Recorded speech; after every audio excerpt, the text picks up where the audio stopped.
नमस्कार, मैं अमनदीप गगन बठिंडा खबरनामा विच तुहाडा स्वागत है। बुलेटिन दे विस्तार दी शुरुआत करन तो पहले एक नज़र अज दीआं सुर्खियां ते।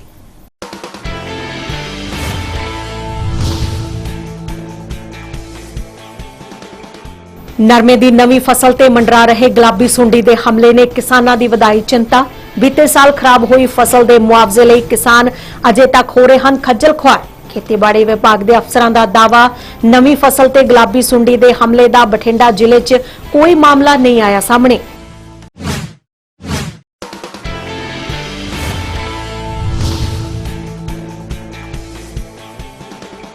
सरकार दी नवीं शराब नीति शुरू होने तो पहला ही सवालों के घेरे च शराब कारोबारियां ने कहा, नवीं नीति नाल सूबे च होर वधेगा नशा। कोटा खत्म करन दी भी कीती निखेधी। नीति ते नवें सिरों विचार करन दी कीती मंग।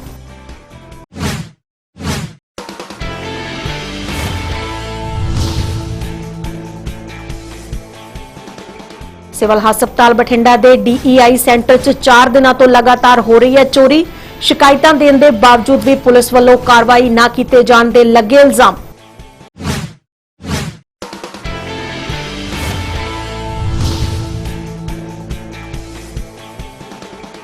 अमरनाथ यात्रा नेड़े आउंदियां ही लंगर संस्थावां रवाना होण लगियां अपने मुकाम वल।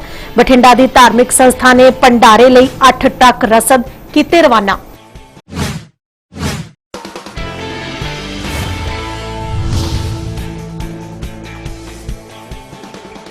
ਅਤੇ मौसम की सख्ती तो आने वाले दिनों च मिलेगी राहत, बारिश होने की है संभावना।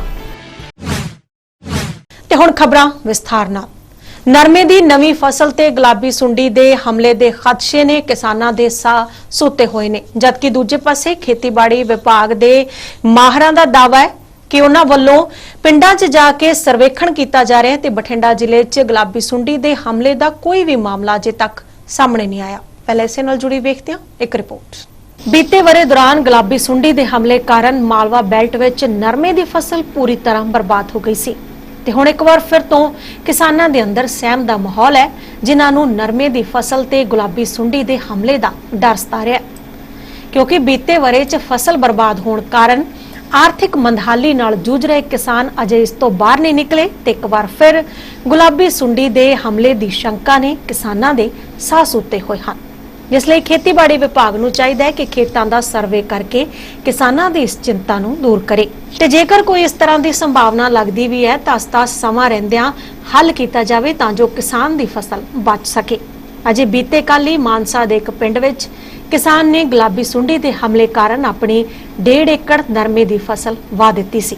गुलाबी सुंडी दे हमले दे खदशे नूं लैके जदों खेतीबाड़ी विभाग बठिंडा दे अफसर नाल गल कीती ਤਾਂ ਉਹਨਾਂ ਕਿਹਾ ਕਿ ਫਸਲ ਦੀ ਰੁੱਤ ਵਿੱਚ ਇਹਨਾਂ ਨਾਲ ਸੰਬੰਧਿਤ ਕੀੜੇ ਅਕਸਰ ਆ ਜਾਂਦੇ ਹਨ, ਜਿਨ੍ਹਾਂ ਨੂੰ ਸਪਰੇਹਾਂ ਨਾਲ ਰੋਕਿਆ ਜਾ ਸਕਦਾ ਹੈ ਤੇ ਗੁਲਾਬੀ ਸੁੰਡੀ ਨੂੰ ਲੈ ਕੇ ਕਿਸਾਨਾਂ ਨੂੰ ਜਾਗਰੂਕ ਕੀਤਾ ਜਾ ਰਿਹਾ ਹੈ ਕਿ ਇਸ ਦਾ ਲਾਰਵਾ ਪੁਰਾਣੀਆਂ ਛਿਟੀਆਂ ਵਿੱਚੋਂ ਆਉਂਦਾ ਹੈ, ਜਿਸ ਨੂੰ ਹਟਾਉਣ ਲਈ ਕਿਹਾ ਜਾ ਰਿਹਾ ਹੈ ਤੇ ਖੇਤੀਬਾੜੀ ਵਿਭਾਗ ਦੀਆਂ ਟੀਮਾਂ ਵੱਲੋਂ ਲਗਾਤਾਰ ਪਿੰਡਾਂ 'ਚ ਸਰਵੇਖਣ ਕੀਤੇ ਜਾ ਰਹੇ ਹਨ ਤਾਂ ਜੋ ਜੇਕਰ ਕੋਈ ਅਜਿਹਾ ਮਾਮਲਾ ਸਾਹਮਣੇ ਆਉਂਦਾ ਹੈ ਤਾਂ ਉਸ ਨੂੰ ਸਪਰੇਅ ਨਾਲ ਖਤਮ ਕੀਤਾ ਜਾ ਸਕੇ। उन्होंने कहा कि बठिंडा जिले अंदर अजे तक गुलाबी सुंडी दे हमले का कोई भी मामला सामने नहीं आया। नहीं, जिन्ना कि जिथे तक सवाल है साडे बठिंडे जिले का सवाल है, मेरे जिथे मेरी ड्यूटी है ब्लाक बठिंडे दे जिन्ने भी पिंड है साडा सारा स्टाफ हर पिंड विच जां हर 2 पिंड विच एक साडा कर्मचारी उहदी ड्यूटी लगाई हुई है। पूरा सर्वेखण हो रहा है। कल दे दिन च परसों के दिन भी सर्वेखण होया सी, असीं बकायदा तौर पर सारे ट्रैप की रीडिंग भी असीं नोट करी है। साडे कोई भी खेत इहो जिहा नहीं मिलिया जिन्हों असीं कहीए भी उत्थे कोई हमला होया है। और इत्थों तक है भी इधर ते हजे तक साडे ध्यान विच जां नोटिस विच इह भी नहीं आया भी किसी फुल तो सुंडी मिली होवे। सिर्फ जिथे हजे फुल फलाका नहीं शुरू होया, मान लो ट्रैप दे विच कोई पतंगे आ रहे है, वो सिटियां दी रहंद खूंद चों ਜਾਂ ਉਹ ਖੇਤ ਦੇ ਦੁਆਲੇ ਪਈਆਂ ਸਿਟੀਆਂ ਜਾਂ ਨੇੜੇ ਕਿਤੇ ਢੇਰ ਪਿਆ ਉਹਦੇ ਚੋਂ ਆ ਰਹੇ ਹੈ, ਪਰੰਤੂ ਉਹਨਾਂ ਤੋਂ ਅੱਗੇ ਬੱਚੇ ਪੈਦਾ ਹੋਣਾ ਜਾਂ ਸੁੰਡੀ ਪੈਦਾ ਹੋਣਾ ਇਸ ਤਰ੍ਹਾਂ ਦਾ ਕੇਸ ਅਜੇ ਤੱਕ ਅਸੀਂ ਨਹੀਂ ਦੇਖਿਆ। ਜੇ ਹੋਏਗਾ ਤਾਂ ਅਸੀਂ ਕਿਸਾਨਾਂ ਨੂੰ ਉਹਨਾਂ ਦੇ ਖੇਤਾਂ ਤੱਕ ਪਹੁੰਚ ਕੇ ਉਹਨਾਂ ਨੂੰ ਉਹਦੇ ਰੋਕਥਾਮ ਲਈ ਜਿੰਨੀਆਂ ਵੀ ਅਸੀਂ ਕੀੜੇ ਮਾਰ ਦਵਾਈਆਂ ਵਰਤ ਕੇ ਜਿੰਨੀ ਡੋਜ਼ ਦੇ ਵਿੱਚ ਕਿਸ ਤਰੀਕੇ ਨਾਲ ਸਪਰੇਅ ਕਰਨੀ ਹੈ ਇਹ ਸਾਰੀ ਜਾਣਕਾਰੀ ਅਸੀਂ ਕਿਸਾਨਾਂ ਨੂੰ ਦੇ ਰਹੇ ਹਾਂ। ਸਮੇਂ-ਸਮੇਂ ਸਿਰ ਕੈਂਪ ਵੀ ਲਾ ਰਹੇ ਹਾਂ ਔਰ ਖੇਤਾਂ ਦਾ ਸਰਵੇਖਣ ਵੀ ਕਰ ਰਹੇ ਹਾਂ ਬਠਿੰਡੇ ਜ਼ਿਲ੍ਹੇ ਦੇ ਵਿੱਚ ਇਹੋ ਜਿਹੀ ਕੋਈ ਘਟਨਾ ਨਹੀਂ ਵੀ ਜਿੱਥੇ ਕੋਈ ਕਿਸੇ ਕਿਸਾਨ ਨੇ ਸਾਡੇ ਧਿਆਨ ਵਿੱਚ ਇਹ ਲਿਆਂਦਾ ਹੋਵੇ ਵੀ ਉਹਦੇ ਹਮਲਾ ਹੋਇਆ ਜਾਂ ਕੋਈ ਨੁਕਸਾਨ ਹੋਇਆ। ਕੈਮਰਾਮੈਨ ਪ੍ਰਦੀਪ ਰਾਜ ਦੇ ਨਾਲ bureau report fast way news Bathinda ਖਬਰਨਾਮਾ। ਇੱਕ ਪਾਸੇ ਜਿੱਥੇ ਨਰਮੇ ਦੀ ਨਵੀਂ ਫਸਲ ਤੇ ਗੁਲਾਬੀ ਸੁੰਡੀ ਦੇ ਹਮਲੇ ਦੇ ਖਦਸ਼ੇ ਨੇ ਕਿਸਾਨਾਂ ਦੀ ਚਿੰਤਾ ਵਧਾਈ ਹੋਈ ਹੈ, ਉੱਥੇ ਹੀ ਬੀਤੇ ਬਰੇ ਖਰਾਬ ਹੋਈ ਨਰਮੇ ਦੀ ਫਸਲ ਦੇ ਮੁਆਵਜ਼ੇ ਦੀ ਮੰਗ ਨੂੰ ਲੈ ਕੇ ਕਿਸਾਨ ਅਜੇ ਤੱਕ ਖੱਜਲ ਖੁਆਰ ਹੋ ਰਹੇ ਹਨ। ਅੱਜ ਭਾਰਤੀ ਕਿਸਾਨ ਯੂਨੀਅਨ ਏਕਤਾ ਉਗਰਾਹਾਂ ਦੀ ਅਗਵਾਈ 'ਚ ਕਿਸਾਨਾਂ ਨੇ ਨਰਮੇ ਦੇ ਮੁਆਵਜ਼ੇ ਦੀ ਮੰਗ ਨੂੰ ਲੈ ਕੇ ਡਿਪਟੀ ਕਮਿਸ਼ਨਰ ਦਫ਼ਤਰ ਦੇ ਬਾਹਰ ਨਾਅਰੇਬਾਜ਼ੀ ਕੀਤੀ। 1 ਸਾਲ ਦਾ ਸਮਾਂ ਬੀਤ ਚੁੱਕਿਆ ਜਦੋਂ ਗੁਲਾਬੀ ਸੁੰਡੀ ਦੇ ਹਮਲੇ ਕਾਰਨ ਨਰਮੇ ਦੀ ਫਸਲ ਖਰਾਬ ਹੋ ਗਈ ਸੀ ਤੇ ਹੁਣ ਦੁਬਾਰਾ ਫਿਰ ਤੋਂ ਨਰਮੇ ਦੀ ਫਸਲ ਦੀ ਬਿਜਾਈ ਵੀ ਹੋ ਗਈ ਹੈ, ਪਰ ਕਿਸਾਨਾਂ ਅੰਦਰ ਰੋਸ ਹੈ ਕਿ ਅਜੇ ਤੱਕ ਉਹਨਾਂ ਨੂੰ ਉਹਨਾਂ ਦੀ ਖਰਾਬ ਹੋਈ ਫਸਲ ਦਾ ਮੁਆਵਜ਼ਾ ਨਹੀਂ ਮਿਲਿਆ। ਇਸੇ ਰੋਸ 'ਚ ਅੱਜ ਭਾਰਤੀ ਕਿਸਾਨ ਯੂਨੀਅਨ ਏਕਤਾ ਉਗਰਾਹਾਂ ਦੇ ਆਗੂਆਂ ਦੀ ਅਗਵਾਈ 'ਚ ਕਿਸਾਨਾਂ ਨੇ ਡਿਪਟੀ ਕਮਿਸ਼ਨਰ ਦਫ਼ਤਰ ਬਠਿੰਡਾ ਅੱਗੇ ਨਾਅਰੇਬਾਜ਼ੀ ਕੀਤੀ। ਇੱਥੇ ਕਿਸਾਨ ਆਗੂਆਂ ਨੇ ਰੋਸ ਜਤਾਉਂਦਿਆਂ ਕਿਹਾ ਕਿ ਕਿਸਾਨਾਂ ਦੀ ਖਰਾਬ ਹੋਈ ਨਰਮੇ ਦੀ ਫਸਲ ਦੇ ਮੁਆਵਜ਼ੇ ਦੀ ਮੰਗ ਨੂੰ ਲੈ ਕੇ ਕਿਸਾਨ ਲਗਾਤਾਰ ਖੱਜਲ ਖੁਆਰ ਹੋ ਰਹੇ ਹਨ ਤੇ ਪ੍ਰਸ਼ਾਸਨ ਵੱਲੋਂ ਸਿਰਫ ਉਹਨਾਂ ਨੂੰ ਲਾਰੇ ਲਗਾਏ ਜਾ ਰਹੇ ਹਨ। ਲਗਾਤਾਰ ਨਰਮੇ ਦੇ ਮੁਆਵਜ਼ੇ ਨੂੰ ਲੈਣ ਖਾਤਰ ਪ੍ਰਸ਼ਾਸਨ ਕੋਲੇ ਲਗਾਤਾਰ 3-4 ਮਹੀਨਿਆਂ ਤੋਂ ਆ ਰਹੇ ਆ। ਜਦੋਂ ਵੀ ਕੋਈ ਅਧਿਕਾਰੀ ਕੋਲੇ ਆਉਣੇ ਆ ਉਹ ਕਹਿੰਦਾ ਲਿਸਟ ਦੇ ਦਿਓ, ਜਾਂ ਪਟਵਾਰੀ ਕੋਲੇ ਆਉਣੇ ਜਾਂ ਤਹਿਸੀਲਦਾਰ ਕੋਲੇ ਆਉਣੇ ਆ ਉਹ ਕਹਿੰਦਾ ਜੀ ਬੈਂਕ ਖਾਤੇ ਦੇ ਤੁਹਾਡਾ ਬੈਂਕ ਖਾਤਾ ਗਲਤ ਆ।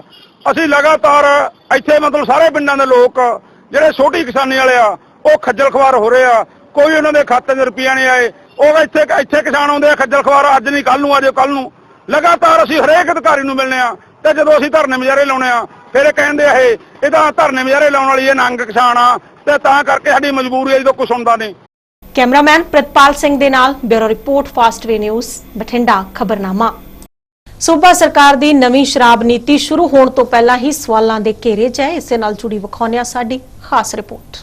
ਪੰਜਾਬ ਸਰਕਾਰ ਵੱਲੋਂ ਸੂਬੇ ਲਈ ਬਣਾਈ ਗਈ ਨਵੀਂ ਸ਼ਰਾਬ ਨੀਤੀ ਅਜੇ 1 ਜੁਲਾਈ ਤੋਂ ਲਾਗੂ ਹੋਣੀ ਹੈ, ਪਰ ਇਸ ਨੀਤੀ ਤੇ ਪਹਿਲਾਂ ਹੀ ਵੱਡੇ ਸਵਾਲ ਖੜੇ ਹੋਣੇ ਸ਼ੁਰੂ ਹੋ ਗਏ ਨੇ।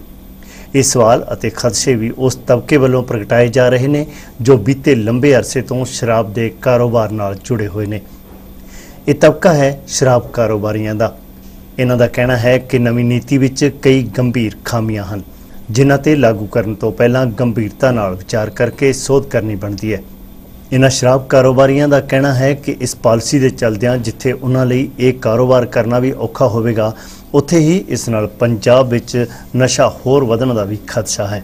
ਸਰਕਾਰ ਵੱਲੋਂ ਬਣਾਈ ਗਈ ਇਸ ਨਵੀਂ ਨੀਤੀ ਨੂੰ ਲੈ ਕੇ ਠੇਕੇਦਾਰਾਂ ਵੱਲੋਂ ਨਾਰਾਜ਼ਗੀ ਜ਼ਾਹਿਰ ਕੀਤੀ ਜਾ ਰਹੀ ਹੈ। ਇਸ ਨੂੰ ਲੈ ਕੇ ਪਿਛਲੇ ਦਿਨੀ ਮੋਹਾਲੀ ਵਿੱਚ ਵੀ ਪ੍ਰਦਰਸ਼ਨ ਕੀਤਾ ਗਿਆ ਸੀ ਤੇ ਅੱਜ ਫਰੀਦਕੋਟ ਦੇ ਵਿੱਚ ਮੋਗਾ ਦੇ ਸ਼ਰਾਬ ਕਾਰੋਬਾਰੀਆਂ ਦਾ ਇੱਕ ਵਫਦ ਆਬਕਾਰੀ ਅਧਿਕਾਰੀਆਂ ਨੂੰ ਮਿਲਿਆ। ਇਸ ਵਫਦ ਨੇ ਸਰਕਾਰ ਦੇ ਨਾਮ ਮੰਗ ਪੱਤਰ ਦਿੱਤਾ ਜਿਸ ਵਿੱਚ ਇਹਨਾਂ ਵੱਲੋਂ ਮੰਗ ਕੀਤੀ ਗਈ ਕਿ ਸਰਕਾਰ ਵੱਲੋਂ ਜੋ 9 ਮਹੀਨਿਆਂ ਲਈ ਨਵੀਂ ਪਾਲਿਸੀ ਤਿਆਰ ਕੀਤੀ ਗਈ ਹੈ ਉਹ ਉਹਨਾਂ ਦੇ ਬਿਲਕੁਲ ਅਨੁਕੂਲ ਨਹੀਂ ਹੈ। ਇਹਨਾਂ ਦਾ ਕਹਿਣਾ ਸੀ ਕਿ ਸਰਕਾਰ ਵੱਲੋਂ ਐਕਸਾਈਜ਼ ਡਿਊਟੀ ਵਧਾ ਦਿੱਤੀ ਗਈ ਹੈ, ਦੂਜੇ ਪਾਸੇ ਸ਼ਰਾਬ ਸਸਤੀ ਕਰ ਦਿੱਤੀ ਗਈ ਹੈ ਤੇ ਹੁਣ ਉਹਨਾਂ ਨੂੰ ਇਹ ਵੀ ਸਮਝ ਨਹੀਂ ਆ ਰਿਹਾ ਕਿ ਇਹ ਕਿਸ ਤਰ੍ਹਾਂ ਆਪਣਾ ਵਪਾਰ ਕਰਨਗੇ। ਇਹਨਾਂ ਸ਼ਰਾਬ ਕਾਰੋਬਾਰੀਆਂ ਨੇ ਕਿਹਾ ਕਿ ਸਰਕਾਰ ਦੀ ਇਸ ਪਾਲਿਸੀ ਦੇ ਨਾਲ ਪੰਜਾਬ ਵਿੱਚ ਨਸ਼ਾ ਵਧੇਗਾ। ਇਹਨਾਂ ਹੋਰ ਕਿਹਾ ਕਿ ਪਹਿਲਾਂ ਇੱਕ ਨਿਸ਼ਚਿਤ ਕੋਟਾ ਦਿੱਤਾ ਜਾਂਦਾ ਸੀ, ਪਰ ਇਸ ਪਾਲਿਸੀ ਅਨੁਸਾਰ ਇਹ ਕੋਟਾ ਵੀ ਖੋਲ੍ਹ ਦਿੱਤਾ ਗਿਆ। ਇਸ ਨਾਲ ਵੀ ਪੰਜਾਬ ਦਾ ਨੁਕਸਾਨ ਹੀ ਹੋਵੇਗਾ।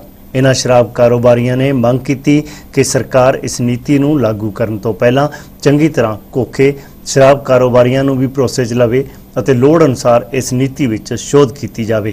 ਜਿਹੜੀ ਨਵੀਂ ਐਕਸਾਈਜ਼ ਪਾਲਿਸੀ ਆਈ ਆ 22-23 ਵਾਸਤੇ 9 ਮਹੀਨੇ ਵਾਸਤੇ, ਉਹਦੇ ਸੰਬੰਧ ਦੇ ਵਿੱਚ ਅਸੀਂ ਏਟੀਸੀ ਸਾਹਿਬ ਨੂੰ ਐਕਸਾਈਜ਼ ਦੇ ਜਿਹੜੇ ਸਾਡੇ ਹੈਗੇ ਆ ਡਿਵੀਜ਼ਨ ਦੇ ਇੱਥੋਂ ਦੇ ਫਰੀਦਕੋਟ, ਮੁਕਤਸਰ, ਮੋਗਾ ਡਿਸਟ੍ਰਿਕਾਂ ਦੇ ਤਿੰਨਾਂ ਦੇ ਕਮਿਸ਼ਨਰ ਨੇ ਏਟੀਸੀ ਸਾਹਿਬ, ਇਹਨਾਂ ਨੂੰ ਮੰਗ ਪੱਤਰ ਦੇਣ ਆਏ ਆ, ਆਪਣਾ ਮੈਮੋਰੰਡਮ ਦੇਣ ਆਏ ਆ ਕਿ ਇਹ ਪਾਲਿਸੀ ਸਾਨੂੰ ਠੇਕੇਦਾਰਾਂ ਨੂੰ ਸਮਝ ਨਹੀਂ ਲੱਗ ਰਹੀ। ਕੋਈ ਵੀ ਤਰੀਕਾ ਨਹੀਂ ਸਾਨੂੰ ਦਿਖਦਾ ਜਿਹਦੇ ਨਾਲ ਸਾਡਾ ਰੈਵਨਿਊ ਸਿਕਿਉਰ ਹੋਵੇ। ਜਿਹੜੀ ਅਸੀਂ ਇਨਵੈਸਟਮੈਂਟ ਲਗਾਉਣੀ ਹੈ ਇਹਦੇ 'ਚ ਕਾਰੋਬਾਰ ਦੇ ਵਿੱਚ ਵੀ ਸਾਨੂੰ ਉਹਦੀ ਵਾਪਸੀ ਕਿਸੇ ਵੀ ਤਰੀਕੇ ਨਾਲ ਨਹੀਂ ਦਿਖਾਈ ਦਿੰਦੀ, ਕਿਉਂਕਿ ਗਵਰਨਮੈਂਟ ਨੇ ਇਹਦੇ ਵਿੱਚ 40% ਜਿਹੜੀ ਆ ਉਹ ਗਰੋਥ ਪਾਤੀ। ਜਿੰਨਾ ਪਿਛਲੇ ਸਾਲਾਂ ਦਾ ਰੈਵਨਿਊ ਸੀਗਾ ਉਹਨੂੰ 40% ਵਧਾਤਾ। ਫਰਜ਼ ਕਰੋ 6-7 ਹਜ਼ਾਰ ਕਰੋੜ ਇਕੱਠਾ ਹੁੰਦਾ ਸੀ ਤਾਂ ਇਹ 10-11 ਹਜ਼ਾਰ ਕਰੋੜ ਇਕੱਠਾ ਕਰਨ ਦਾ ਇਹਨਾਂ ਦਾ ਟਾਰਗੇਟ ਆ।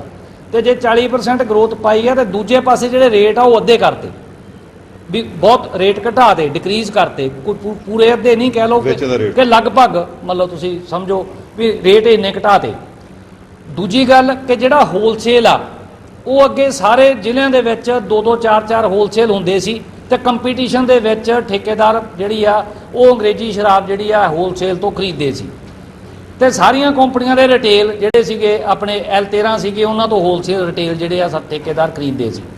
ਪਰ ਜਿਹੜਾ ਹੁਣ ਇਹਨਾਂ ਨੇ ਕਰ ਦਿੱਤੀ ਪਾਲਿਸੀ ਕਿ ਇੱਕ ਫੈਕਟਰੀ ਦਾ ਇੱਕ ਹੋਲਸੇਲ ਕਰਤਾ।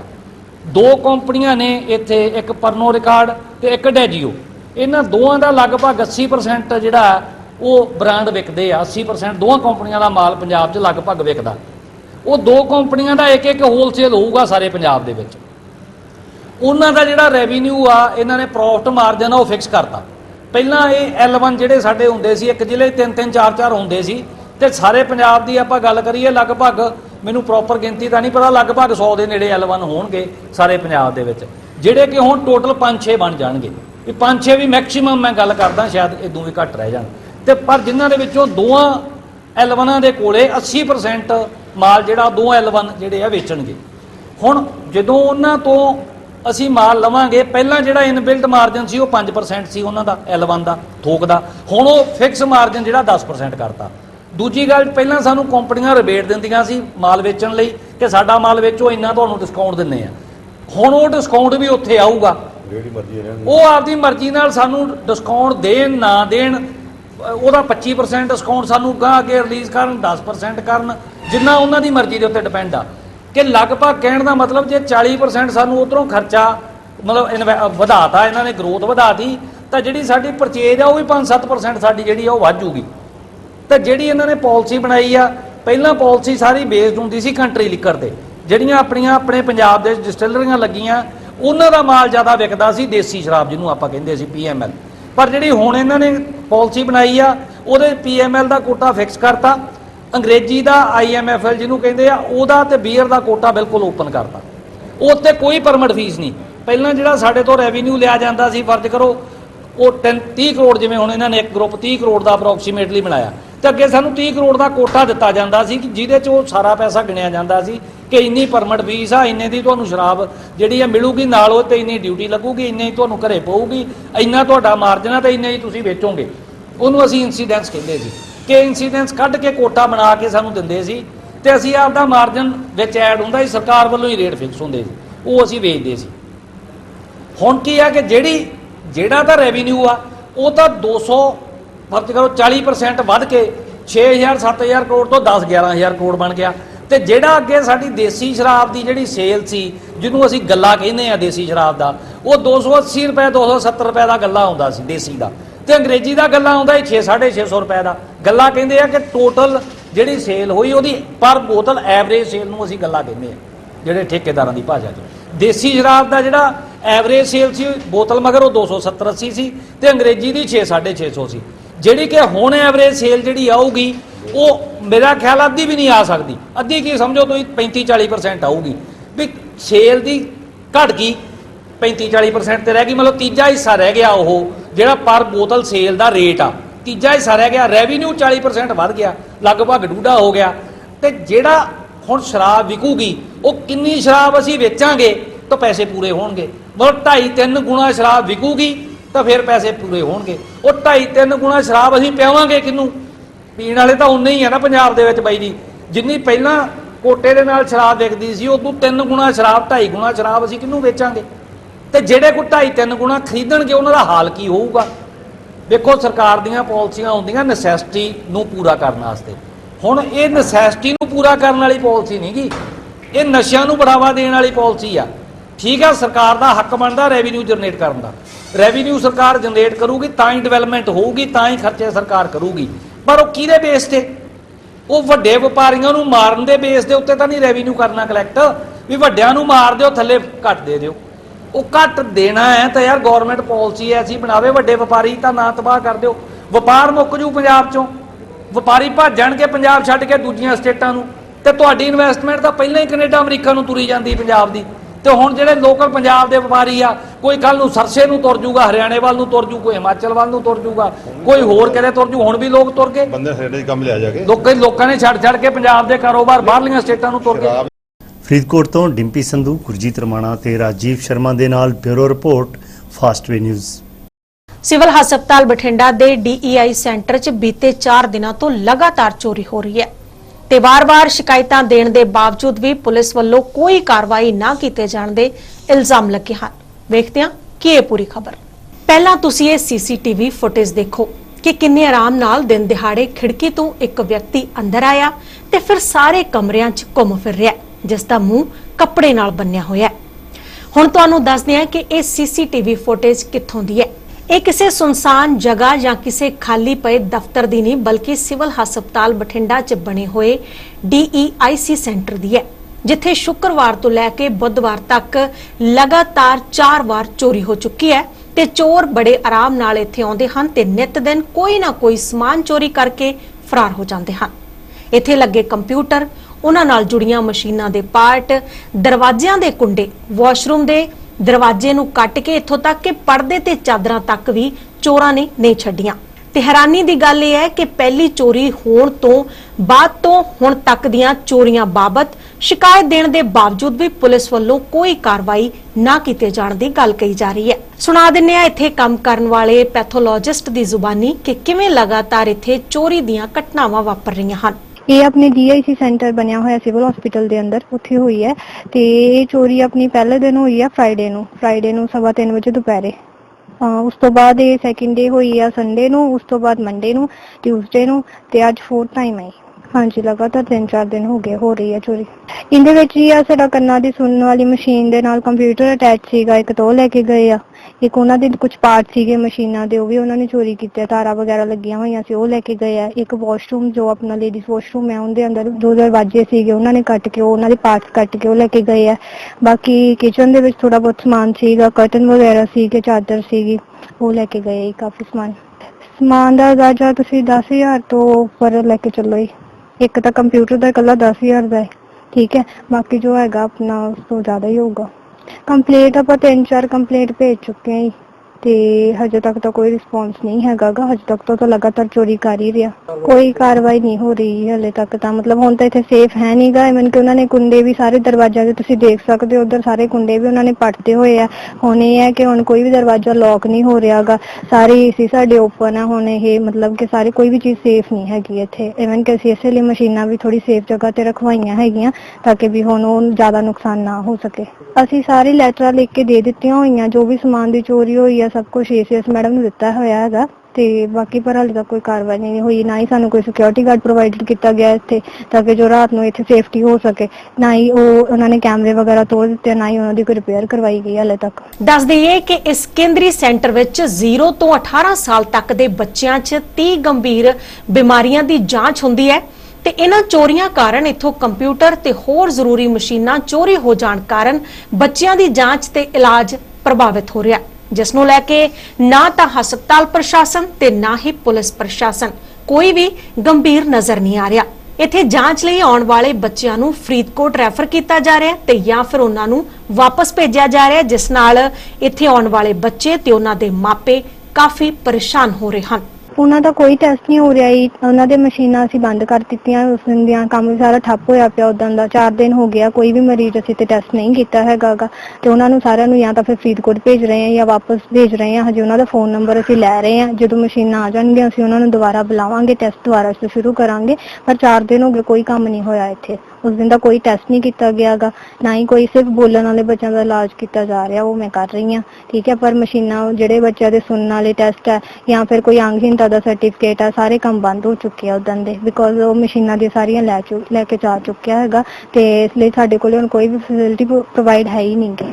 ਹਾਂਜੀ, ਕਾਫੀ ਪੇਸ਼ੈਂਟ ਹੈ ਜੀ, ਦੂਰੋਂ ਮੁਕਤਸਰ ਤੋਂ ਕਾਫੀ ਪੇਸ਼ੈਂਟ ਹੈ ਜੋ ਦੂਰ ਪਟਿਆਲੇ ਤੋਂ ਵੀ ਆ ਕੇ ਮੁੜ ਕੇ ਗਏ ਆ ਸਾਡੇ ਕੋਲ। ਅਸੀਂ ਕਿਉਂਕਿ ਉਹਨਾਂ ਨੂੰ ਟਾਈਮ ਦਿੱਤਾ ਹੋਇਆ ਸੀ ਸੋਮਵਾਰ ਦਾ, ਕਿਉਂਕਿ ਮੇਰੇ ਜਿਹੜੇ ਟੈਸਟ ਹੈ ਸੋਮਵਾਰ ਮੰਗਲਵਾਰ ਹੀ ਹੁੰਦੇ ਆ, ਸੁਣਨ ਵਾਲੇ ਜਿਹੜੇ ਟੈਸਟ ਹੁੰਦੇ ਆ। ਪਰ ਉਸ ਦਿਨ ਦੇ ਮਸ਼ੀਨਾਂ ਨੂੰ ਸਿਰਫ ਅਸੀਂ ਮਸ਼ੀਨਾਂ ਨਾ ਹੋਣ ਕਰਕੇ ਸਾਰੇ ਪੇਸ਼ੈਂਟਸ ਨੂੰ ਵਾਪਸ ਹੀ ਭੇਜ ਰਹੇ ਆ ਤੇ ਇਸ ਕਰਕੇ ਪੇਸ਼ੈਂਟ ਦੀ ਬਹੁਤ ਜ਼ਿਆਦਾ ਹਰਾਸਮੈਂਟ ਹੋ ਰਹੀ ਹੈ ਇੱਥੇ।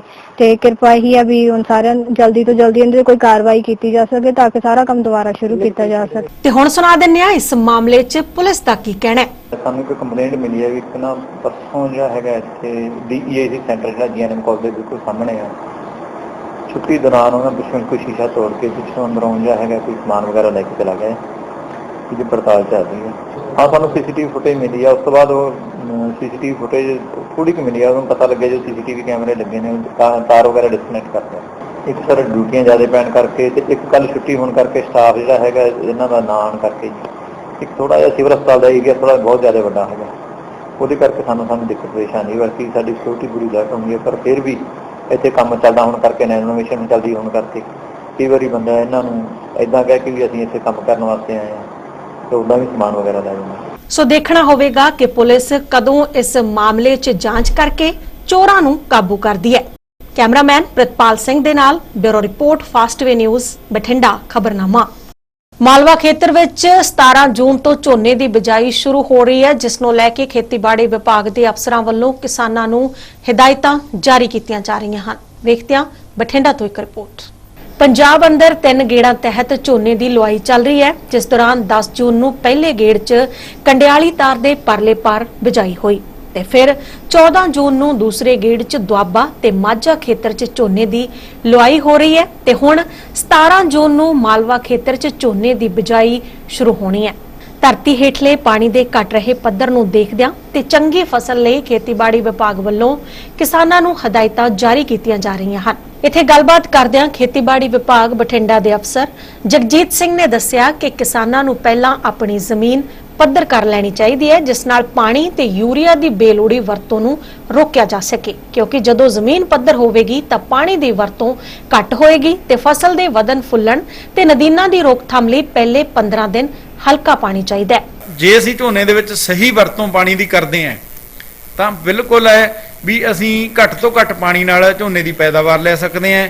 ਬਾਕੀ ਇੱਕ ਨਾਲ ਸੁਨੇਹਾ ਇਹ ਹੈ ਵੀ ਆਮ ਕਿਸਾਨ ਜਦੋਂ ਖਾਦਾਂ ਦੀ ਵਰਤੋਂ ਖਾਸ ਤੌਰ ਤੇ ਯੂਰੀਏ ਦੀ ਵਰਤੋਂ ਕਰਦੇ ਆ ਤਾਂ ਉਹ ਖੜੇ ਪਾਣੀ ਦੇ ਵਿੱਚ ਯੂਰੀਆ ਛੱਡਦੇ ਆ, ਤਾਂ ਉਦੋਂ ਕੀ ਹੁੰਦਾ ਹੈ ਵੀ ਨਾਲੇ ਤੇ ਉਹ ਯੂਰੀਆ ਖਾਦ ਪੂਰਾ ਨਹੀਂ ਕੰਮ ਕਰਦੀ, ਦੂਸਰਾ ਉਹ ਤਰੀਕਾ ਬਿਲਕੁਲ ਸਹੀ ਨਹੀਂ ਹੁੰਦਾ। ਜਿਸ ਤਰ੍ਹਾਂ ਸਾਇੰਸਦਾਨਾਂ ਨੇ ਖੋਜ ਤਜਰਬਿਆਂ ਦੇ ਆਧਾਰ ਤੇ ਸਿਫਾਰਸ਼ਾਂ ਕੀਤੀਆਂ, ਉਹਦੇ ਮੁਤਾਬਕ ਜਦੋਂ ਖੇਤ ਨੇ ਪਾਣੀ ਪੀ ਲਿਆ ਹੁੰਦਾ ਤਾਂ ਹਲਕਾ ਹਲਕਾ ਪੈੜਾਂ ਦੇ ਵਿੱਚ ਮਾੜਾ ਮੋਟਾ ਪਾਣੀ ਹੋਵੇ, ਖੇਤ ਗਿੱਲਾ ਹੋਵੇ, ਅਸੀਂ ਯੂਰੀਆ ਉਦੋਂ ਸੱਟਾ ਦੇਣਾ ਹੁੰਦਾ ਜਿਵੇਂ ਕਿ ਅਸੀਂ 3 ਹਫ਼ਤਿਆਂ ਬਾਅਦ ਔਰ ਲੰਬੇ ਸਮੇਂ ਵਾਲੀਆਂ ਵੈਰਾਈਟੀਆਂ ਨੂੰ 6 ਹਫ਼ਤਿਆਂ ਦੇ ਵਿੱਚ ਪੂਰਾ ਕਰਨਾ ਹੁੰਦਾ ਹੈ, ਔਰ ਘੱਟ ਸਮੇਂ ਵਾਲੀ ਵੈਰਾਈਟੀ ਹੈ ਉਹਨੂੰ ਤਕਰੀਬਨ 35 ਦਿਨਾਂ 'ਚ ਅਸੀਂ ਯੂਰੀਆ ਪੂਰਾ ਕਰਨਾ ਹੁੰਦਾ ਹੈ।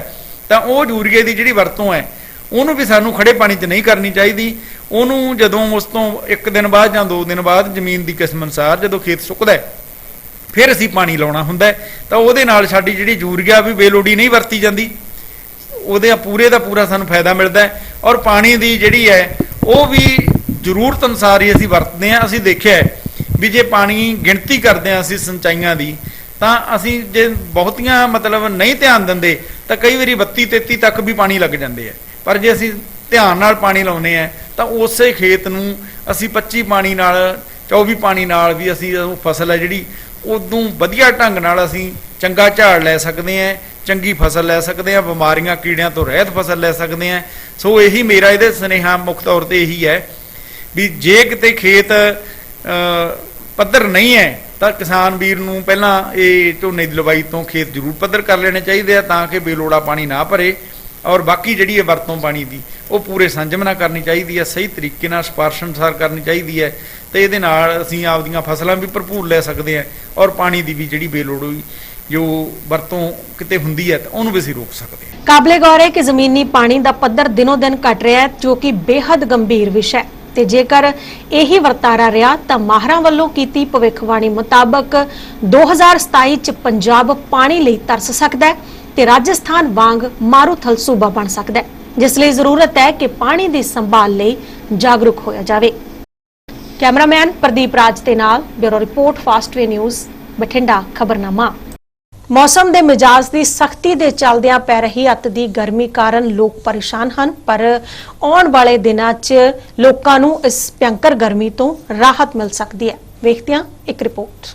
ਕਹਿਰ ਦੀ ਗਰਮੀ ਨੇ ਆਮ ਜਨਜੀਵਨ ਨੂੰ ਬੁਰੀ ਤਰ੍ਹਾਂ ਅਸਤ-ਵਿਅਸਤ ਕਰਕੇ ਰੱਖ ਦਿੱਤਾ ਹੈ ਤੇ ਹਰ ਪਾਸੇ ਲੋਕ ਗਰਮੀ ਨਾਲ ਬੇਹਾਲ ਨਜ਼ਰ ਆ ਰਹੇ ਹਨ। ਕੜਕਦੀ ਧੁੱਪ ਤੇ ਗਰਮ ਹਵਾਵਾਂ ਤੋਂ ਬਚਣ ਲਈ ਲੋਕ ਘਰਾਂ 'ਚ ਰਹਿਣ ਲਈ ਮਜਬੂਰ ਨੇ, ਪਰ ਆਉਣ ਵਾਲੇ ਦਿਨਾਂ 'ਚ ਲੋਕਾਂ ਨੂੰ ਇਸ ਅਤ ਦੀ ਗਰਮੀ ਤੋਂ ਰਾਹਤ ਮਿਲ ਸਕਦੀ ਹੈ। ਜੀ ਹਾਂ, ਮੌਸਮ ਵਿਭਾਗ ਵੱਲੋਂ ਜਤਾਈ ਗਈ ਸੰਭਾਵਨਾ ਮੁਤਾਬਕ ਆਉਣ ਵਾਲੇ 4 ਤੋਂ 5 ਦਿਨਾਂ ਦੌਰਾਨ ਹਲਕੀ ਤੋਂ ਦਰਮਿਆਨੀ ਬਾਰਿਸ਼ ਹੋ ਸਕਦੀ ਹੈ ਤੇ ਨਾਲ ਹੀ ਗਰਜ ਚਮਕ ਦੇ ਨਾਲ ਤੇਜ਼ ਹਵਾਵਾਂ ਚੱਲਣ ਦੀ ਵੀ ਸੰਭਾਵਨਾ ਹੈ। ਕਾਬਲੇ ਗੌਰ ਹੈ ਕਿ ਮੌਸਮ ਵਿਭਾਗ ਵੱਲੋਂ ਇਸ ਵਾਰ ਪੰਜਾਬ 'ਚ ਮੌਨਸੂਨ ਵੀ 30 ਜੂਨ ਤੋਂ ਪਹਿਲਾਂ ਆਉਣ ਦੀ ਭਵਿੱਖਬਾਣੀ ਕੀਤੀ ਗਈ ਹੈ ਤੇ ਪ੍ਰੀ ਮੌਨਸੂਨ ਦੇ ਚੱਲਦਿਆਂ ਆਉਣ ਵਾਲੇ ਦਿਨਾਂ 'ਚ ਬਾਰਿਸ਼ ਹੋਣ ਨਾਲ ਇਸ ਗਰਮੀ ਤੋਂ ਨਿਜਾਤ ਮਿਲਣ ਦੀ ਉਮੀਦ ਜਤਾਈ ਜਾ ਰਹੀ ਹੈ। Bureau report Fastway news Bathinda ਖਬਰਨਾਮਾ। ਬਠਿੰਡਾ ਖਬਰਨਾਮਾ ਜਿਸ ਦੇ ਨਾਲ ਹੀ ਵੇਲਾ ਹੋ ਚੁੱਕਿਆ ਬ੍ਰੇਕ ਦਾ। ਬ੍ਰੇਕ ਤੇ ਪਰ ਵਿਖਾਵਾਂਗੇ ਬੁਲੇਟਿਨ ਦੀਆਂ ਬਾਕੀ ਖਬਰਾਂ।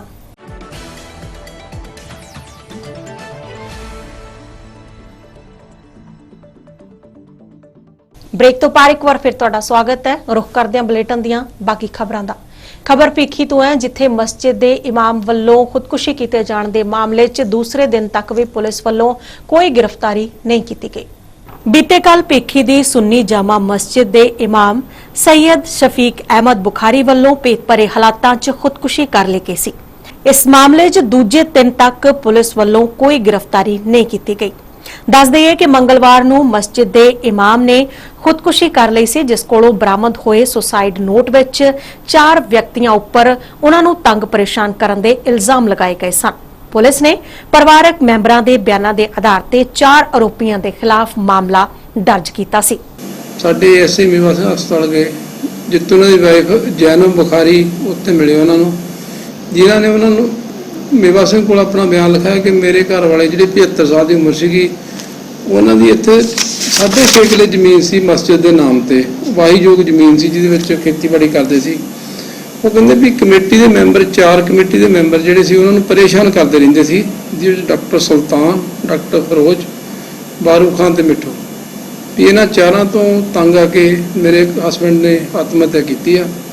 ਤੇ ਉਹਨਾਂ ਨੇ ਇੱਕ ਉਰਦੂ ਵਿੱਚ ਲਿਖਿਆ ਸੁਸਾਈਡ ਨੋਟ ਵੀ ਪੇਸ਼ ਕੀਤਾ, ਜੋ ਕਬਜ਼ੇ 'ਚ ਲੈ ਲਿਆ ਤੇ 4 ਵਿਅਕਤੀਆਂ ਖਿਲਾਫ 306 34 ਆਈਪੀਸੀ ਦਾ ਮੁਕੱਦਮਾ ਦਰਜ ਕੀਤਾ ਤੇ ਅੱਗੇ ਤਫਤੀਸ਼ ਕਰ ਰਹੇ ਮੁਕੱਦਮੇ ਦੀ। ਭੀਖੀ ਤੋਂ ਸੁਰੇਸ਼ ਸਿੰਗਲਾ ਦੇ ਨਾਲ bureau report Fastway news Bathinda ਖਬਰਨਾਮਾ। ਖਬਰ ਸ਼੍ਰੀ ਮੁਕਤਸਰ ਸਾਹਿਬ ਤੋਂ ਹੈ, ਜਿੱਥੇ ਕਿਸਾਨਾਂ ਤੇ ਵਿਦਿਆਰਥੀਆਂ ਦੇ ਖਿਲਾਫ ਦਰਜ ਕੀਤੇ ਗਏ ਪਰਚਿਆਂ ਨੂੰ ਰੱਦ ਕਰਨ ਦੀ ਮੰਗ ਨੂੰ ਲੈ ਕੇ ਰੋਸ ਮਾਰਚ ਕੱਢਿਆ ਗਿਆ। ਸ਼੍ਰੀ ਮੁਕਤਸਰ ਸਾਹਿਬ ਵਿੱਚ ਕਿਸਾਨਾਂ ਤੇ ਵਿਦਿਆਰਥੀਆਂ ਦੇ ਖਿਲਾਫ ਦਰਜ ਹੋਏ ਮਾਮਲਿਆਂ ਨੂੰ ਰੱਦ ਕਰਵਾਉਣ ਦੀ ਮੰਗ ਨੂੰ ਲੈ ਕੇ ਸ਼ਹਿਰ ਵਿੱਚ ਵੱਖ-ਵੱਖ ਕਿਸਾਨ ਅਤੇ ਵਿਦਿਆਰਥੀ ਜਥੇਬੰਦੀਆਂ ਵੱਲੋਂ ਰੋਸ ਮਾਰਚ ਕੱਢਿਆ ਗਿਆ।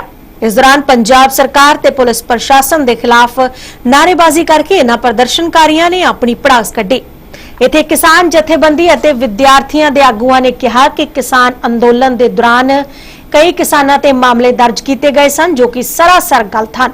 ਉੱਥੇ ਹੀ ਬੀਤੇ ਦਿਨੀ ਪ੍ਰਾਈਵੇਟ ਬੱਸ ਦੇ ਮੁਲਾਜ਼ਮਾਂ ਤੇ ਵਿਦਿਆਰਥੀਆਂ ਵਿਚਾਲੇ ਹੋਏ ਵਿਵਾਦ ਦੇ ਬਾਅਦ ਪੁਲਿਸ ਨੇ ਇਸ ਮਾਮਲੇ 'ਚ ਵਿਦਿਆਰਥੀਆਂ ਦੇ ਖਿਲਾਫ ਪਰਚਾ ਦਰਜ ਕੀਤਾ ਹੈ, ਜਿਨ੍ਹਾਂ ਨੂੰ ਰੱਦ ਕਰਵਾਉਣ ਦੀ ਮੰਗ ਨੂੰ ਲੈ ਕੇ ਉਹਨਾਂ ਵੱਲੋਂ ਅੱਜ ਇਹ ਪ੍ਰਦਰਸ਼ਨ ਕੀਤਾ ਗਿਆ। ਸਾਡਾ ਇਹ ਜਿਹੜਾ ਰੋਸ ਮਾਰਚ ਹੈ ਜੀ, ਜਿਹੜਾ ਪਿਛਲੇ ਦਿਨੀ ਵਿਦਿਆਰਥੀਆਂ ਦੀ ਕੁੱਟਮਾਰ ਕਰਨ ਦੇ ਮਾਮਲੇ ਦੇ ਵਿੱਚ ਕੰਡਕਟਰ ਤੇ ਕਾਰਵਾਈ ਕਰਾਉਣ ਦੀ ਜਿਹੜੀ ਸਾਡੀ ਕਾਰਵਾਈ ਸੀਗੀ, ਉਹਦੇ ਵਿੱਚ ਅਸੀਂ ਰੋਡ ਜਾਮ ਕੀਤਾ ਸੀਗਾ।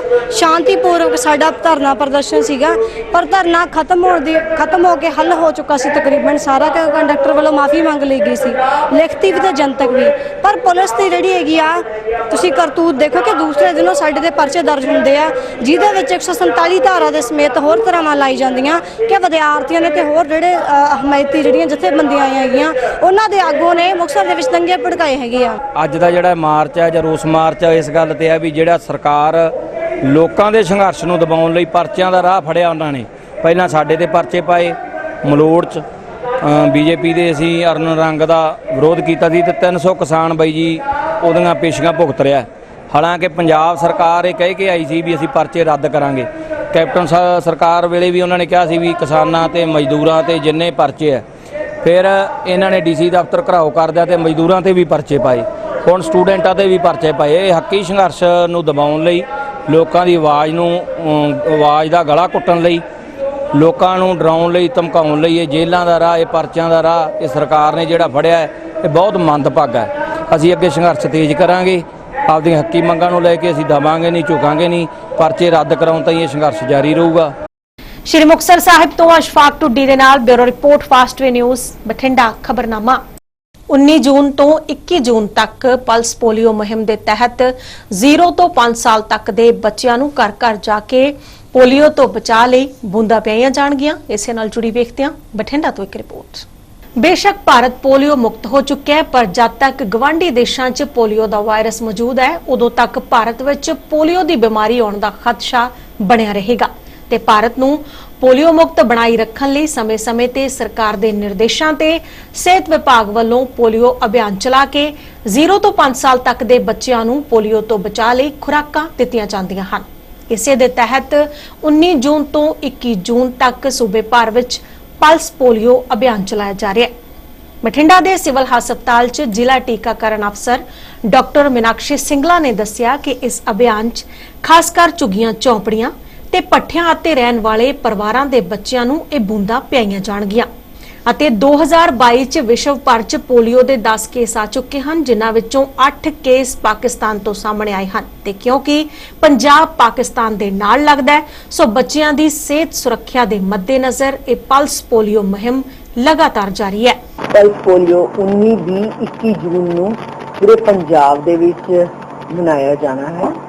ਇਸ ਦੇ ਤਹਿਤ 0 ਤੋਂ 5 ਸਾਲ ਦੇ ਬੱਚਿਆਂ ਨੂੰ ਪੋਲੀਓ ਬੂੰਦਾਂ ਪਿਲਾਈਆਂ ਜਾਣਗੀਆਂ।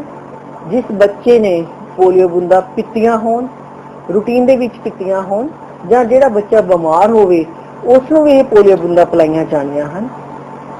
ਇਹ ਮਾਈਗ੍ਰੇਟਰੀ ਰਾਉਂਡ ਹੈ ਜਿਸ ਦੇ ਵਿੱਚ ਜਿੰਨੇ ਵੀ ਹਾਈ ਰਿਸਕ ਏਰੀਆਜ਼ ਨੇ, ਝੁੱਗੀ ਚੌਂਪੜੀਆਂ, ਪੱਠੇ, ਜਿੰਨੀ ਵੀ ਮਾਈਗ੍ਰੇਟਰੀ ਪੋਪੂਲੇਸ਼ਨ ਹੈ ਉਹਨਾਂ ਤੇ ਜ਼ਿਆਦਾ ਖਾਸ ਤੌਰ ਤੇ ਵਿਸ਼ੇਸ਼ ਤੌਰ ਤੇ ਕੰਸਟਰਕਸ਼ਨ ਸਾਈਟਸ ਨੇ ਉਹਨਾਂ ਤੇ ਜ਼ਿਆਦਾ ਧਿਆਨ ਦਿੱਤਾ ਜਾ ਰਿਹਾ ਹੈ ਕਿ ਕੋਈ ਵੀ ਬੱਚਾ 0 ਤੋਂ 5 ਸਾਲ ਦਾ ਪੋਲੀਓ ਡ੍ਰੌਪਸ ਦੇ ਬੂੰਦਾਂ ਪੀਣ ਤੋਂ ਨਾ ਰਹਿ ਜਾਵੇ, ਕਿਉਂਕਿ ਕੋਈ ਦੇਸ਼ ਜਿਹੜੇ ਕਿ ਪੋਲੀਓ ਮੁਕਤ ਹੋ ਚੁੱਕੇ ਹਨ ਕਈ ਸਾਲਾਂ ਤੋਂ, ਉਹਨਾਂ ਦੇ ਵਿੱਚ ਵੀ ਪੋਲੀਓ ਦੇ ਕੇਸ ਆ ਰਹੇ ਹਨ। ਜਿਸ ਤਰ੍ਹਾਂ ਕਿ 2022 ਦੇ ਵਿੱਚ ਹੁਣ ਦੇ ਜੋ ਰਿਕਾਰਡ ਹੈਗਾ ਉਹਦੇ ਵਿੱਚ 10 ਕੇਸ ਆ ਗਏ ਨੇ ਪੂਰੇ ਵਰਲਡ ਦੇ ਵਿੱਚ, 8 ਕੇਸ ਤਾਂ ਪਾਕਿਸਤਾਨ ਦੇ ਵਿੱਚ ਹੀ ਆ ਗਏ ਹਨ। ਪੰਜਾਬ ਜਿਹੜਾ ਹੈਗਾ ਪਾਕਿਸਤਾਨ ਦੇ ਨਾਲ ਇੱਕ ਬਾਰਡਰ ਏਰੀਆ ਆਪਾਂ ਸ਼ੇਅਰ ਕਰਦੇ ਹਾਂ, ਜਿਸ ਦੇ ਕਰਕੇ ਆਪਾਂ ਨੂੰ ਬਹੁਤ ਖਤਰਾ ਹੈ ਤੇ ਜਿਹੜਾ ਇਹਦਾ ਸਪਰੈਡ ਕਰਨ ਦਾ ਜਿਹੜਾ ਬਿਮਾਰੀ ਹੈ ਪੋਲੀਓ ਦੀ, ਇਹ ਖਾਣ ਪੀਣ ਦੇ ਨਾਲ ਜਿਹੜਾ ਹੈਗਾ ਉਹਦੇ ਨਾਲ ਫੈਲਦੀ ਹੈ। ਇਸ ਕਰਕੇ ਸਾਨੂੰ ਪੂਰਾ ਖਤਰਾ ਹੈ ਪਾਕਿਸਤਾਨ ਤੋਂ, ਅਫਗਾਨਿਸਤਾਨ ਤੋਂ, ਇੱਕ ਅੱਧੇ ਕੰਟਰੀ ਜਿਸ ਤਰ੍ਹਾਂ ਕਿ ਮਲਵਈ ਤੇ ਉਹਨਾਂ ਦੇ ਵਿੱਚ ਵੀ ਜਿਹੜੇ ਕਿ ਪੋਲੀਓ ਮੁਕਤ ਹੋ ਚੁੱਕੇ ਸਨ, ਉਹਨਾਂ ਦੇ ਵਿੱਚ ਵੀ ਪੋਲੀਓ ਦਾ ਕੇਸ ਆ ਚੁੱਕਿਆ ਹੈ। ਇਸ ਦੇ ਲਈ ਆਪਾਂ ਨੂੰ ਬਿਲਕੁਲ ਕਿਸੇ ਵੀ ਬੱਚੇ ਨੂੰ 0 ਤੋਂ 5 ਸਾਲ ਦਾ ਜਿਸ ਨੂੰ ਪੋਲੀਓ ਦੇ ਡ੍ਰੌਪਸ नहीं पीतियां वो जरूर पीन। काबले गौर है कि पोलियो एक अजिही बीमारी है जिसका कोई इलाज नहीं ते सिर्फ मूंह राही दिती जाने वाली दवाई यानी OPV राही इसनूं रोकिया जा सकता है ते जदों तक किसी भी देश च पोलियो दे कीटाणु मौजूद हैं भारत नूं इस बीमारी तो खतरा बनिया रहेगा ते देश नूं पोलियो मुक्त बनाई रखण लई जरूरी है कि जिम्मेवार नागरिक होने के नाते लोग अपने 0 तो 5 साल तक के बच्चों नूं ਇਹ ਪੋਲੀਓ ਤੋਂ ਸੁਰੱਖਿਅਤ ਰੱਖਣ ਵਾਲੀਆਂ ਬੂੰਦਾਂ ਜ਼ਰੂਰ ਪਿਉਣ। ਕੈਮਰਾਮੈਨ ਪ੍ਰਿਤਪਾਲ ਸਿੰਘ ਦੇ ਨਾਲ bureau report Fastway news Bathinda ਖਬਰਨਾਮਾ। ਕਪਾਹ ਵਿੱਚ ਸੰਪੂਰਨ ਫਸਲ ਪੋਸ਼ਣ ਪੈਕੇਜ ਦੇ ਤਹਿਤ ਬਠਿੰਡਾ ਵਿੱਚ ਇੱਕ ਨਿੱਜੀ ਕੰਪਨੀ ਵੱਲੋਂ ਉੱਤਰੀ ਜ਼ੋਨ ਦੇ ਵਪਾਰਕ ਭਾਈਵਾਲਾਂ ਨਾਲ ਅਹਿਮ ਮੀਟਿੰਗ ਕੀਤੀ ਗਈ। ਇਸੇ ਨਾਲ ਜੁੜੀ ਵੇਖਦੇ ਹਾਂ ਇੱਕ ਰਿਪੋਰਟ। ਕਪਾਹ ਵਿੱਚ ਸੰਪੂਰਨ ਫਸਲ ਪੋਸ਼ਣ ਪੈਕੇਜ ਦੇ ਸੰਬੰਧ ਵਿੱਚ ਇੱਕ ਨਿੱਜੀ ਨੈਨੋ ਟੈਕਨੋਲੋਜੀ ਕੰਪਨੀ ਜਿਓਲਾਈਫ ਐਗਰੀਟੈਕ ਨੇ ਉੱਤਰੀ ਜ਼ੋਨ ਜਿਸ ਵਿੱਚ ਪੰਜਾਬ ਤੋਂ ਇਲਾਵਾ ਹਰਿਆਣਾ ਤੇ ਰਾਜਸਥਾਨ ਸ਼ਾਮਲ ਹਨ, ਇਹਨਾਂ ਸੂਬਿਆਂ ਦੇ ਆਪਣੇ ਵਪਾਰਕ ਭਾਈਵਾਲਾਂ ਲਈ ਮੈਗਾ ਡੀਲਿੰਗ ਮੀਟਿੰਗ ਦਾ ਆਯੋਜਨ ਕੀਤਾ, ਜਿਸ ਵਿੱਚ ਕੰਪਨੀ ਦੇ CEO ਡਾਕਟਰ ਅਮਿਤ ਤ੍ਰਿਪਾਠੀ ਨੇ ਆਪਣੇ ਸੰਬੋਧਨ ਵਿੱਚ ਕਿਹਾ ਕਿ ਨੈਨੋ ਟੈਕਨੋਲੋਜੀ ਅਤੇ ਕ੍ਰਾਂਤੀਕਾਰੀ ਟੈਕਨੋਲੋਜੀ ਆਧਾਰਿਤ ਖੇਤੀਬਾੜੀ ਤੇ ਸੁਪਰ ਸਪੈਸ਼ਲਿਟੀ ਇਨੋਵੇਸ਼ਨ ਚ ਮੋਢੀ ਹੋਣ ਦੇ ਚੱਲਦਿਆਂ ਕੰਪਨੀ ਨੇ ਆਪਣਾ ਧਿਆਨ ਮਿੱਟੀ ਦੀ ਸਿਹਤ ਤੇ ਪੌਦਿਆਂ ਦੇ ਪੋਸ਼ਣ ਤੇ ਕੇਂਦਰਿਤ ਕੀਤਾ ਹੈ, ਜੋ ਕਿ ਉਦਯੋਗ ਦੇ ਨਾਲ-ਨਾਲ ਸਾਡੇ ਲਈ ਵੀ ਮਹੱਤਵਪੂਰਨ ਹਨ ਤੇ ਜਿਓਲਾਈਫ ਇੱਕ ਪੂਰੇ ਪੋਸ਼ਣ ਪੈਕੇਜ ਨਾਲ ਲੈਸ ਹੈ ਜਿਸ ਨੂੰ ਕਿਸੇ ਵੀ ਫਸਲ ਦੀ ਜੜ ਤੋਂ ਲੈ ਕੇ ਵਾਢੀ ਤੱਕ ਦੇ ਪੜਾਅ ਤੱਕ लागू किया जा सकता है। मैं एक ही बात में सारांशित करता हूं कि पूरे शरीर पे सबसे बड़ा ऑर्गन जो कोई भी चीज को ढकता है और एब्जॉर्ब करता है वो होती है हमारी स्किन, त्वचा। और त्वचा किस चीज से ढकती है? कपड़े से। कपड़े में सबसे बड़ा राजा जो होता है कॉटन। और अगर कॉटन में भी ऑर्गेनिक कॉटन की बात हो, बातें कुछ और होती है। हिंदुस्तान पूरे विश्व के अंदर ऑर्गेनिक कॉटन और इन चीजों को न्यूट्रिशंस के साथ में लेकर के लीड करेगा, ऐसा हमारा विजन है और उस दिशा पे हमारे पूरे प्रयास है। जितने भी इंसेक्ट का अटैक है, गुलाबी पिंक वॉलवर्म है या बाकी भी और जो इंसेक्ट्स हैं, उनके बारे में हमने बहुत सारी चीजें आज बात की। कई चीजें इंसेक्टिसाइड तो हम सेल करते नहीं, लेकिन उसके बाद में भी कुछ इंसेक्टिसाइड के साथ प्लांट न्यूट्रिशन के प्रोडक्ट है। जैसे एक हमारा प्रोडक्ट है टैपसिल, सिलिका बेस है। अगर उसका हमने स्प्रे किया तो वो कोई भी रस चूसक कीड़े को जनरली एंट्री नहीं करने देता। ऐसे बहुत सारे इंटीग्रेटेड पेस्ट मैनेजमेंट की अप्रोच को लेकर के हम लोग आगे बढ़ रहे हैं सर। कैमरामैन प्रदीप राज दे नाल bureau report fast way news Bathinda. खबरनामा। संत कबीर जयंती मौके जगह जगह ते धार्मिक समागमां दा आयोजन किया गया सी। बठिंडा विच भी कबीर जयंती मौके शोभा यात्रा कड्ढी गई। वेखदे हां एक रिपोर्ट। संत कबीर जी के 624वें जन्म दिहाड़े मौके जगह जगह धार्मिक समागमां ते शोभा यात्रावां दा आयोजन किया गया। इसे तरह ही कबीर जयंती मौके बठिंडा विच भी श्रद्धालुआं वल्लों शोभा यात्रा कड्ढी गई, जो बठिंडा दी संगुआणा बस्ती तो शुरू हुई ते शहर दे वख-वख बाजारां तो हुंदी होई अमरीक सिंह रोड ते बने कबीर पार्क विच पहुंच के समाप्त हुई। इस शोभा यात्रा दौरान श्रद्धालुआं वल्लों ठंडे मिठे पानी दी छबील भी लगाई गई ते इस यात्रा च शामिल होए धार्मिक समाज के श्रद्धालुआं ने लोकां नूं कबीर जयंती दी बधाई दित्ती। विश्व के महान संत श्री गुरु कबीर महाराज जी का जन्म दिहाड़ा है, जो असी सारे ही अपने साथी रामू जी, सतीश जी और करनैल जी वगैरह सारे इकट्ठे होकर अज बुलाए शोभा यात्रा आयोजन किया। इस तो पहला असी जगह जगह ते असी अज धार्मिक समाज बड़ा उत्साह सी। जगह जगह ते आर्य नगर, कन्हैया नगर, संगवाणा बस्ती, हत्ता न्यायमो विच लंगर लगाए गए। तो सानू बड़ी खुशी की गल है कि धार्मिक समाज हुण जाग चुका है। धार्मिक समाज जो गुरु कबीर जी महाराज जी नूं अपना गुरु मनदा है, असी उन्हां दी यात्रा करदा साडा सफल आयोजन होया। कैमरामैन प्रदीप राज दे नाल bureau report fast way news Bathinda. खबरनामा। अमरनाथ यात्रा नेड़े आउंदे लंगर कमेटियां भी अपने मुकाम वल रवाना होण लगियां हन। इसे नाल जुड़ी वेखदे हां बठिंडा तो एक रिपोर्ट। धार्मिक यात्रावां जो 2 साल कोरोना दे चलदियां बंद रहीआं ते हुण जदों कोरोना पाबंदियां खत्म हो गईआं हन तां इह यात्रावां भी मुड़ शुरू हो गईआं ने, जिन्हां ते जाण लई श्रद्धालुआं नूं सरकार वल्लों जारी प्रोटोकॉल दा पालन करना लाਜ਼ਮੀ होएगा। 30 जून तो शुरू होने वाली पवित्र अमरनाथ यात्रा ते जाण वाले श्रद्धालुआं वल्लों रजिस्ट्रेशन करवाया जा रहा है ते हुण तक हज़ारां श्रद्धालुआं दा रजिस्ट्रेशन इस यात्रा लई हो चुक्या है। इस यात्रा ते जाण वाले श्रद्धालुआं लई यात्रा दौरान वख-वख लंगर कमेटियां ते धार्मिक संस्थावां वल्लों तरह-तरह दे लंगर, उन्हां दे रहण ते आराम दी व्यवस्था ते मैडिकल सहायता लई कैंप लगा के प्रबंध कीते जांदे हन। बीते 28 सालों तो बठिंडा दी महादेव अमरनाथ सेवा समिति वल्लों अमरनाथ शेषनाग ते विशाल भंडारा लगाया जाता है, जो यात्रा शुरू होने तो यात्रा दी समाप्ति तक निरंतर चलता है। भंडारा लगाउण लई कीते जाण वाले प्रबंधां लई संस्था दे मैंबर करीब 15 दिन पहलां उत्थे पहुंचते हैं। इसे दे चलदिआं महादेव अमरनाथ सेवा समिति वल्लों यात्रा लई 8 ट्रक भेजे गए हैं, जिन्हां च करीब 150 मैंबर इत्थों रस्त ते होर समान लैके शेषनाग लई रवाना होए। यात्रा ते जाण वाले इन्हां ट्रक्कां नूं खूब सजाया गया सी, जिथे संस्था दे मैंबर भोलेनाथ ते भजनां ते झूमदे नजर आए। जो कि पिछले 28 सालों तो अमरनाथ भंडारा ला रहे जी शेषनाग ते। कल नूं इत्थों साडी रवानगी है जी। 8 ट्रक साडे जा रहे ने इत्थों भर के समान दे राशन दे। 150 बंदे जा रहे ने साडे। ਇੱਥੇ ਸਾਡੀ ਪਾਣੀ ਦੀ ਛਬੀਲ ਚੱਲਦੀ ਹੈ ਜੀ। ਗਰਮੀ 6 ਮਹੀਨੇ ਚੱਲਦੀ ਹੈ ਜੀ ਹਰ ਸਾਲ। ਇਹ ਸਾਡੀ ਸੰਸਥਾ ਦਾ ਨਾਮ ਮਹਾਦੇਵ ਅਮਰਨਾਥ ਸੇਵਾ ਸਮਿਤੀ ਹੈ। ਇਹ ਪਿਛਲੇ 28 ਸਾਲ ਤੋਂ ਸ਼ੇਸ਼ਨਾਗ ਤੇ ਸੇਵਾ ਕਰ ਰਹੀ ਹੈ। ਇਹ ਅਸੀਂ ਕੱਲ ਸਾਡਾ ਜਿਹੜਾ ਹੈਗਾ ਕਾਫਿਲਾ ਕੱਲ ਨਿਕਲੂਗਾ ਜੀ। ਇਹ ਤੇ ਕੱਲ ਜੰਮੂ ਪਹੁੰਚੂਗਾ। ਉੱਥੋਂ ਬਾਅਦ ਅਸੀਂ ਚੰਦਨਵਾੜੀ ਸਾਡਾ ਬੇਸ ਕੈਂਪ ਹੈ। ਉੱਥੋਂ ਸਾਰਾ ਸਮਾਨ ਘੋੜਿਆਂ ਤੇ ਜਾਊਗਾ। ਯਾਤਰਾ 1 ਜੁਲਾਈ ਤੋਂ ਸਟਾਰਟ ਹੈ, ਬਟ ਸਾਨੂੰ ਸਾਰਾ ਸੈਟਅਪ ਕਰਨ ਤੇ 15 ਦਿਨ ਲੱਗਦੇ ਆ। ਇਹ ਜਿਹੜੀ ਸ਼ਬੀਲ ਹੈ ਇਹ ਟੋਟਲ 6 ਮਹੀਨੇ ਲੱਗਦੇ ਸਾਲ 'ਚ, ਗਰਮੀਆਂ ਦੇ ਮਹੀਨੇ 'ਚ। ਇਹ ਪਿਛਲੇ 28 ਸਾਲਾਂ ਤੋਂ ਲੱਗ ਰਿਹਾ ਲੰਗਰ। शेषनाग विखे भंडारे ते बठिंडा च जल सेवा दे नाल ही ਇਹ संस्था एक होर शलाघायोग उपराला शुरू करन जा रही है, जिस दे तहत अमरनाथ यात्रा दी समाप्ति तो बाद ਇਹ संस्था महज 10 रुपए च रोटी दी थाली दी सेवा शुरू करेगी, तां जो हर कोई 10 रुपए च भरपेट खाना खा सके।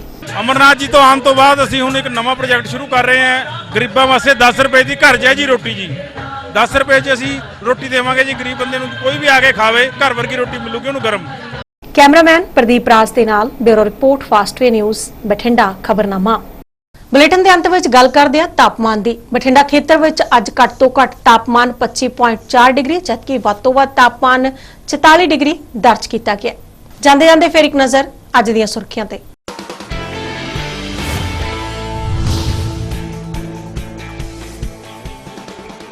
नरमे की नवीं फसल ते मंडरा रहे गुलाबी सुंडी के हमले ने किसानों की वधाई चिंता। ਬੀਤੇ ਸਾਲ ਖਰਾਬ ਹੋਈ ਫਸਲ ਦੇ ਮੁਆਵਜ਼ੇ ਲਈ ਕਿਸਾਨ ਅਜੇ ਤੱਕ ਹੋ ਰਹੇ ਹਨ ਖੱਜਲ ਖੁਆਰ। ਖੇਤੀਬਾੜੀ ਵਿਭਾਗ ਦੇ ਅਫਸਰਾਂ ਦਾ ਦਾਅਵਾ, ਨਵੀਂ ਫਸਲ ਤੇ ਗੁਲਾਬੀ ਸੁੰਡੀ ਦੇ ਹਮਲੇ ਦਾ ਬਠਿੰਡਾ ਜ਼ਿਲ੍ਹੇ 'ਚ ਕੋਈ ਮਾਮਲਾ ਨਹੀਂ ਆਇਆ ਸਾਹਮਣੇ।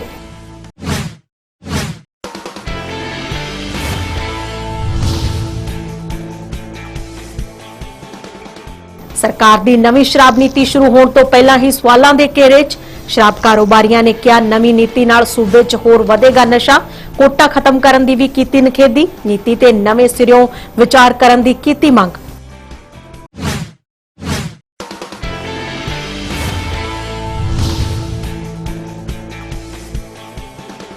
ਸਿਵਲ ਹਸਪਤਾਲ ਬਠਿੰਡਾ ਦੇ DEI ਸੈਂਟਰ 'ਚ 4 ਦਿਨਾਂ ਤੋਂ ਲਗਾਤਾਰ ਹੋ ਰਹੀ ਹੈ ਚੋਰੀ। ਸ਼ਿਕਾਇਤਾਂ ਦੇਣ ਦੇ ਬਾਵਜੂਦ ਵੀ ਪੁਲਿਸ ਵੱਲੋਂ ਕਾਰਵਾਈ ਨਾ ਕੀਤੇ ਜਾਣ ਦੇ ਲੱਗੇ ਇਲਜ਼ਾਮ।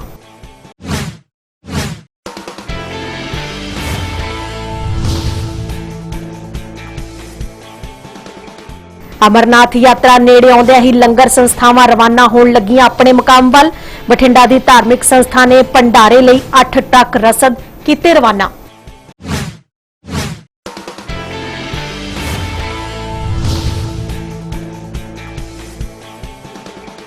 ਅਤੇ ਮੌਸਮ ਦੀ ਸਖਤੀ ਤੋਂ ਆਉਣ ਵਾਲੇ ਦਿਨਾਂ 'ਚ ਮਿਲੇਗੀ ਰਾਹਤ, ਬਾਰਿਸ਼ ਹੋਣ ਦੀ ਹੈ ਸੰਭਾਵਨਾ।